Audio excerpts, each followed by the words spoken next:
सोचिए, त्रिपुरा का एक राजा और भागे हुए एक मुगल शहजादा और दोनों मिलकर एक मस्जिद का निर्माण करवाते हैं। अजीब लगता है ना?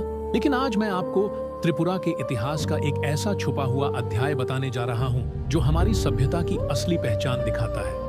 शाहजहां का बेटा शाह शुजा मुगल उत्तराधिकार युद्ध में औरंगजेब से हार गया। पीछे सेनाएं थीं, आगे अनिश्चितता थी और जान बचाने के लिए वह अपने परिवार के साथ त्रिपुरा की ओर भाग आया। उस समय त्रिपुरा पर शासन था महाराजा गोविंद माणिक्य का। उनके सामने बड़ा राजनीतिक जोखिम था, एक हार चुके मुगल राजकुमार को शरण देना। लेकिन उन्होंने ठुकराने के बजाय डरे हुए और थके हुए उस पूरे परिवार को खुले दिल से शरण देने का फैसला किया। यही त्रिपुरा की सदियों पुरानी परंपरा है, जहां राजधर्म में इंसानियत सबसे पहले आती है।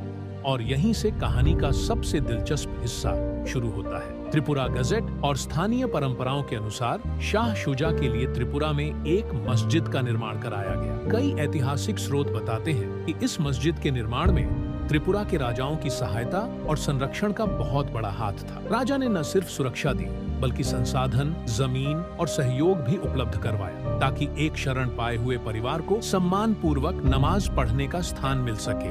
यानी एक हिंदू प्रमुख राज्य के राजा द्वारा एक मुगल शहजादे के लिए मस्जिद बनवाने में मदद, यह अपने आप में बताता है कि त्रिपुरा किस तरह मन की विशालता वाला राज्य रहा है। इसीलिए यह मस्जिद आज भी त्रिपुरा की पहचान का हिस्सा है, एक प्रतीक कि यह भूमि संस्कृति और धर्म के नाम पर बंटने के बजाय सबको जगह देने में विश्वास रखती है। ऐसे ही और कई अनकहे इतिहास जानने के लिए तियारी हादुक को फॉलो करें।